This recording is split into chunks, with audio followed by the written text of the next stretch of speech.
शांति। आज 28 जून 2023 की बाबा की साकार महावाक्य है। प्यारे बाबा बोले, मीठे बच्चे, अब पुण्य आत्मा बनने के लिए परम शिक्षक की शिक्षाओं को धारण करो। पाप कर्मों के खाते को योग द्वारा चुकता करो। प्रश्न: मोस्ट बिलीवेड बाप में भी कोई बच्चे को कभी कभी संशय उठ जाता है, क्यों और कब? उत्तर: बच्चे जब किसी की बातों में आ जाते, संग दोष में जाने से ही संशय उठता है। यहाँ से बाहर गए तो यहाँ की यहाँ रही, ऐसा भूल जाते जो अपनी खुश खिराफत का समाचार भी नहीं देते, क्लास में भी नहीं जाते, मुरली भी नहीं पढ़ते। इसलिए बाबा कहते, बच्चे इस संग दोष से बहुत सावधान रहना, कभी भी किसी की बातों में नहीं आना। गीत बजा है इस पाप की दुनिया से। ओम शांति। अभी परम शिक्षक यह पाठशाला चला रहे हैं। यह तो समझाया गया है, वह परम पिता भी है तो परम शिक्षक भी है। तुम बाप के बनते हो। इस समय बाप जो तुम्हारे परवरिश करते हैं, वही शिक्षक बन तुम बच्चों को शिक्षा दे रहे हैं। तुम जो इस पाप की दुनिया में रहे हुए हो, फिर तुमको पुण्य आत्माओं की दुनिया में ले जाने की शिक्षा दे रहे हैं। यह है पाप आत्माओं की दुनिया। सबसे जास्ती पाप कराने वाली माया रावण है। सबसे बड़ा पाप है एक दो को पतित बनाना। 21 जन्म के लिए आत्मा को पावन बनाने का पाठ पतित पावन बाप का है। जब ओ गॉड फादर कहते हैं तो आँख ज़रूर ऊपर करते हैं, फिर कह देते हैं परमात्मा सर्वव्यापी है। बाप समझाते हैं इस माया रावण ने सबको तुच्छ बुद्धि बना दिया है। सब परमात्मा को याद करते हैं क्योंकि जानते हैं ये दुख धाम है। साधु लोग भी समझते हैं यह दुख धाम है, इसलिए साधना करते हैं शांति धाम में जाने की। भारतवासी भी चाहते हैं हम श्री कृष्ण पुरी में जाएं। सभी से प्यारे ते प्यारा है श्री कृष्ण, परंतु भारतवासी समझते नहीं कि वह कब आया, क्या आकर किया। बाप कहते हैं यहाँ एक भी पुण्य आत्मा नहीं। बलिदान पुण्य तो करते रहते हैं, इससे अल्पकाल सुख मिलता है। ऐसे नहीं कि सदा सुखी सदा शांत बन जाते हैं। दुखधाम में सदा शांति हो नहीं सकती। एक घर में भी शांति नहीं रहती है, कोई ना कोई झगड़ा रहता ही है। इसलिए परमपिता परमात्मा को पुकारते हैं, बाबा इस पाप की दुनिया से और जगह ले चल। कोई चाहते हैं निर्वाण धाम में जाए, परंतु जब उसका भी मालूम हो तब तो जा सके ना। निवास स्थान का पता हो तो वहाँ जा भी सके। समझो पिकनिक करने जाते हैं, कहेंगे आज फलानी जगह पिकनिक करें, जगह का मालूम होगा तब तो जाएंगे। मनुष्य समझते हैं हम बैकुंठ जावे, परंतु जानते नहीं कैसे जाए। कोई मरता है तो कहते हैं लेफ्ट फॉर हेवनली एबोड, तो ज़रूर नरक में है ना। कहते भी है पतित पावन आकर हमको पावन बनाओ, स्वर्ग में तो है ही पावन। यहाँ मनुष्य गाते रहते हैं पतित पावन आओ, क्योंकि यह पतित सृष्टि है, परंतु समझते नहीं। अपना नशा रहता है, कितनी उन्हों की महिमा होती है। कोई बड़ा आदमी मरता है तो कितना उनका करते हैं, कितनी उन्हों की महिमा होती है। अभी तुम समझते हो हम बाप के साथ बैठे हैं, वो सबसे ऊंच परमपिता परमात्मा है। फिर सेकंड नंबर में ब्रह्मा है, वो रूहानी पिता या जिस्मानी पिता। बाप दादा दोनों इकट्ठे हैं। बाबा कहते हैं ये दुख की दुनिया है ना, बाप आए हैं सुखधाम बनाने। इस समय टीचर के रूप में बैठे हैं, फिर ले जाएंगे साथ में। तो तुम बच्चों को अब लायक बना रहे हैं।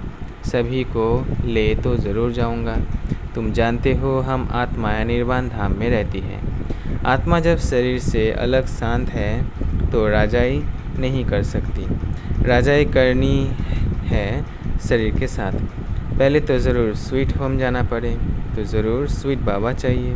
बाबा समझाते हैं, हे भारतवासियों, मेरा जन्म भी भारत में ही होता है। मैं आया ही भारत में हूँ। तुमको यह भी पता नहीं है कि बाप पहले कब आए थे, आकर भारत को बेगर से प्रिंस बनाया था। तुम मेरी जयंती मनाते हो, शिवरात्रि मनाते हो ना, फिर होती है श्री कृष्ण जयंती। जब तक शिव जयंती ना हो तब तक श्री कृष्ण जयंती हो कैसे सकती। स्वर्ग की जयंती या नरक के विनाश होना है। स्वर्ग की जयंती शिव बाबा ही करेंगे, श्री कृष्ण थोड़े ही करेंगे। श्री कृष्ण की तो तुम महिमा करते हो कि वह बैकुंठ नाथ हैं। शिव भगवान की बायोग्राफी कहाँ, कोई नहीं जानते। अभी तुम जान गए हो। आजकल तो शिव जयंती का कोई मूल्य नहीं रहा है। शिव जयंती नाम भी उड़ा दिया है।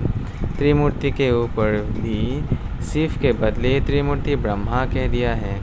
बाप समझाते भी है और फिर साथ साथ कहते हैं, बच्चे, यह अनादि बना बनाया ड्रामा है। आधा कल्प है भक्ति मार्ग, आधा कल्प है ज्ञान मार्ग। आधा आधा है ना। अब वो लोग सतयुग त्रेता को लाखों बरस कह देते हैं और कलयुग की आयु छोटी दिखाते हैं। तो फिर आधा आधा कैसे होगा। सतयुग का बहुत लंबा कह देते हैं, कलयुग को 40,000 बरस कह देते हैं। आधा आधा तो हुआ नहीं। फिर भक्ति मार्ग कब शुरू हुआ। राम राज्य और रावण राज्य आधा आधा है। कल्प की आयु ही 5,000 वर्ष है। 4 हिस्से का भी महत्व है। जगन्नाथपुरी में चावलों का हंडा बनाते हैं, फिर उनके 4 भाग हो जाते हैं। स्वास्तिका में भी 4 भाग दिखाते हैं, उसमें गणेश निकालते हैं। ये सब है पूजा की सामग्री। बाप कहते हैं, अभी तुम्हारी पापों का खाता चुकतू हो, पुण्य का खाता जमा हो रहा है। जितना तुम मुझे याद करेंगे उतना पाप भस्म होंगे, तब तुम पुण्य आत्मा बनेंगे। गंगा स्नान करने जाते हैं पवित्र बनने के लिए, फिर आकर अपवित्र बनते हैं, परंतु यह भी और कोई समझा नहीं सकते। बाप फिर भी बाप है, बाकी तो सब भाई भाई है। आत्मा के रूप से सब भाई भाई है। भाई को भाई से कोई भी प्रकार का वर्षा मिल नहीं सकता। वर्षा मिलता ही है बाप से। बाप कहते हैं, इसमें कंबाइंड है। वह हम आत्माओं का बाप और यह फिर है मनुष्य का पिता, प्रजापिता है ना। अभी तुम जानते हो कि हम इस पाप की दुनिया से सुख धाम में जा रहे हैं। श्रीमत से हम श्रेष्ठ अर्थात ब्राह्मण से देवता बनते हैं। वर्ण भी भारत के साथ ही लगते हैं और धर्मों के साथ वर्ण नहीं लगते हैं। ब्राह्मण वर्ण, फिर देवता वर्ण, फिर क्षत्रिय वर्ण, ये ऑलराउंड हुआ ना। औरों को इन वर्णों में नहीं ला सकते। विराट स्वरूप में भी यह वर्ण दिखाते हैं। ब्राह्मण वर्ण ही ईश्वरीय वर्ण है, जिससे तुम आकर बाप के बच्चे बनते हो। प्रजापिता ब्रह्मा के बच्चे तुम बीके हो। जैसे क्राइस्ट क्रिश्चियन का जिस्मानी बाप हुआ, रूहानी बाप सभी का एक ही है। वो निराकार बाप आकर साकार शरीर का लोन लेते हैं। श्री कृष्ण की खड़ाऊ आदि रख पूजा करेंगे।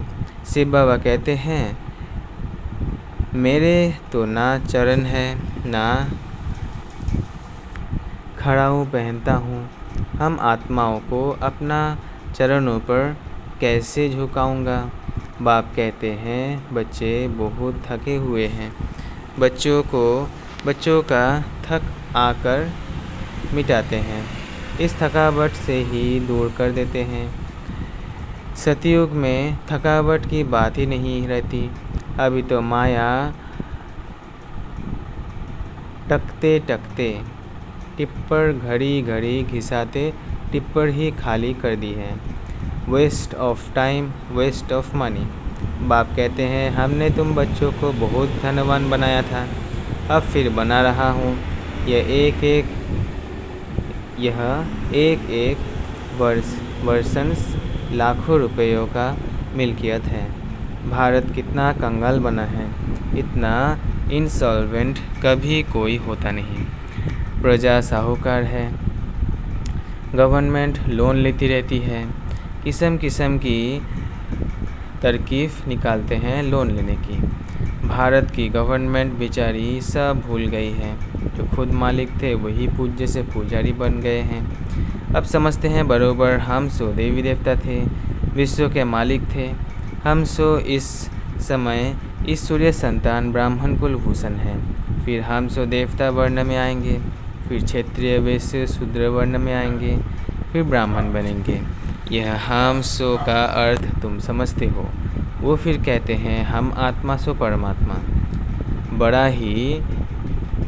बड़ा ही गर्क कर दिया है।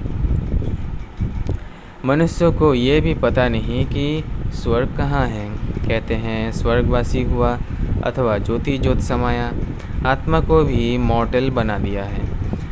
बुद्धि है ना, यह भी ड्रामा बनाया है। ये लड़ाई शुरू हो जाएगी, फिर बहुत त्राही करना पड़ेगा। ये सीन भी ब्राह्मण बच्चे ही देखेंगे, सो भी जो पक्के सर्विसेबल बच्चे होंगे। साक्षात्कार भी पिछाड़ी से होता है। तुमने नाटक देखा होगा, कैसे विनाश होता है। आग लग रही है, मूसलाधार बरसात पड़ रही है, अनाज नहीं मिलता। कहते हैं शंकर के आँख खोलने से विनाश हो जाता है। यह तो गायन है, इसमें आँख खोलने की तो कोई बात ही नहीं। यह तो ड्रामा की भावी है। बाप आकर नई दुनिया बनाते हैं। अब दुनिया बदल रही है। तुम नई दुनिया के लिए पुरुषार्थ कर रहे हो। फिर भी माया कितनी दुस्तर है। ऐसे बाप के बनकर फिर छोड़ देते हैं, जाकर बदनामी करते हैं। बड़े अच्छे बच्चे थे, आज है नहीं। बिलवेड बाप या बिलवेड पति होता है तो हफ्ते पत्र ज़रूर लिखते हैं। बच्चा बाप को पत्र लिखते हैं खुश खिराफत का। यहाँ से जाते हैं तो माया एकदम नाक से पकड़ लेती है। धनवान है तो माया बड़ा जोर से थप्पड़ मारती है। गरीब को इतना नहीं, बाबा नाम नहीं लेते हैं। बाप दादा पास आए, कितनी सेवा की, कोई ने कुछ बोला, संशय आया, खलास। ना चिट्ठी ना क्लास में जाना, ख़त्म हो जाता है। जैसे गर्भ में बच्चे को सज़ा मिलती है। कहते हैं फिर हम जेल बोर्ड नहीं बनेंगे, हमको बाहर निकालो। फिर बाहर आने से संग दोष में आ जाते हैं। वहाँ की वहाँ रही, वैसे ही यहाँ से घर में गए, खलास। यहाँ की यहाँ रही। यहाँ तो बड़ा मज़ा आता है। यहाँ तो कोई मित्र संबंध आदि है नहीं। शूद्र कुल में गए और माया घसीट लेती है। माया तुम बड़ी ज़बरदस्त हो, जो तुम मेरे को भी याद करना भुला देती हो। ज्ञान भी भूल जाती है। अभी वही बाप टीचर बनकर पढ़ा रहे हैं। मनुष्य भगवान को ही धर्मराज समझते हैं। कहते हैं भगवान ही सुख दुख देते हैं। दुख माना सज़ा। बाप कहते हैं मैं दुख नहीं देता हूँ। एक तो रावण तुमको दुख देते हैं, दूसरा फिर गर्भ जेल में धर्मराज तुमको सज़ा देते हैं। जो पाप किए हैं उनका साक्षात्कार करा देते हैं। सतयुग में तो गर्भ महल होता है, अथवा क्षीर सागर कहो। दिखाते हैं क्षीर सागर में श्री कृष्ण अंगूठा चूसते मज़े में पीपल के पत्ते पर बैठा है, वो है गर्भ सागर। द्वापर कलियुग में गर्भ जेल रहता है, अंदर पापों की बहुत सज़ा मिलती है। माया के राज्य है ना, 63 जन्म गर्भ जेल में जाना पड़ता है, फिर गर्भ महल में 21 जन्म बड़े आराम से रहते हैं। कोई पाप होते नहीं, जो त्राही त्राही करनी पड़े, तो यह तुमको बाप टीचर सद्गुरु समझा रहे हैं। तुम समझते हो हम भी बुद्धू थे, अभी समझदार बन रहे हैं। जब मनुष्य पतित बन पड़ते हैं तब बाप एक ही बार आकर पावन बनाते हैं। अभी तुम बच्चे स्वदर्शन चक्रधारी बने हो, वो चक्र का अर्थ थोड़े ही जानते हो। समझते हैं पांडवों कौरवों की लड़ाई चली तो श्री कृष्ण ने यह चक्र फिराया विनाश के लिए। आदि आदि बहुत ही दंत कथाएँ लिख दी है, ऐसे है नहीं। हमको भी सृष्टि चक्र के आदि मध्य अंत का नॉलेज मिला है। स्वदर्शन चक्रधारी बनने से फिर चक्रवर्ती महाराजा महारानी बनते हैं, सारे विश्व के मालिक बनते हैं। प्रजा भी मालिक ठहरी ना। अभी प्रजा भी कहेगी हम भारत के मालिक हैं, यथा राजा रानी तथा प्रजा। परंतु राजा और प्रजा में फ़र्क तो है ना, वो अभी ही सारा पढ़ाई से पता पड़ता है। अच्छा, पतित से पावन बनाने वाले माता पिता बाप दादा का पतित से पावन बनने वाले बच्चों को याद प्यार और गुड मॉर्निंग। रूहानी बाप की रूहानी बच्चों को नमस्ते। हम रूहानी बच्चों की रूहानी बाप दादा को याद प्यार गुड मॉर्निंग और नमस्ते नमस्ते नमस्ते। शुक्रिया बाबा, शुक्रिया। धारणा है पहला, स्वीट होम में जाने के लिए बहुत बहुत स्वीट बनना है। कभी भी संगदोष में आकर बाप को भूलना नहीं है, संशय नहीं उठाना है। दूसरा है अंतिम विनाश का सीन देखने के लिए पक्का ब्राह्मण सर्विसेबल बनना है। बाप का बनकर बाप की बदनामी नहीं करनी है। वरदान है दिव्य बुद्धि और रूहानी दृष्टि के वरदान द्वारा नंबर वन लेने वाले श्रेष्ठ पुरुषार्थी भव। दिव्य बुद्धि या रूहानी दृष्टि के वरदान द्वारा नंबर 1 लेने वाले श्रेष्ठ पुरुषार्थी भव। हर एक ब्राह्मण बच्चे को दिव्य बुद्धि और रूहानी दृष्टि का वरदान जन्म से ही प्राप्त होता है। यह वरदान ही ब्राह्मण जीवन का फाउंडेशन है। इन्हीं दोनों बातों के आधार पर संगम योगी पुरुषार्थियों का नंबर बनता है। इन्हें हर संकल्प बोल और कर्म में जो जितना यूज़ करता है उतना ही नंबर आगे मिलता है। रूहानी दृष्टि से वृत्ति और कृति स्वतः बदल जाती है। दिव्य बुद्धि द्वारा यथार्थ निर्णय करने से स्वयं सेवा संबंध संपर्क यथार्थ शक्तिशाली बन जाता है। स्लोगन, फीचर्स में रूहानियत की झलक तब आएगी जब संकल्प बोल और कर्म में पवित्रता की धारणा होगी। फीचर्स में रूहानियत की झलक तब आएगी जब संकल्प बोल और कर्म में पवित्रता की धारणा होगी। अच्छा, ओम शांति, ओम शांति, ओम शांति।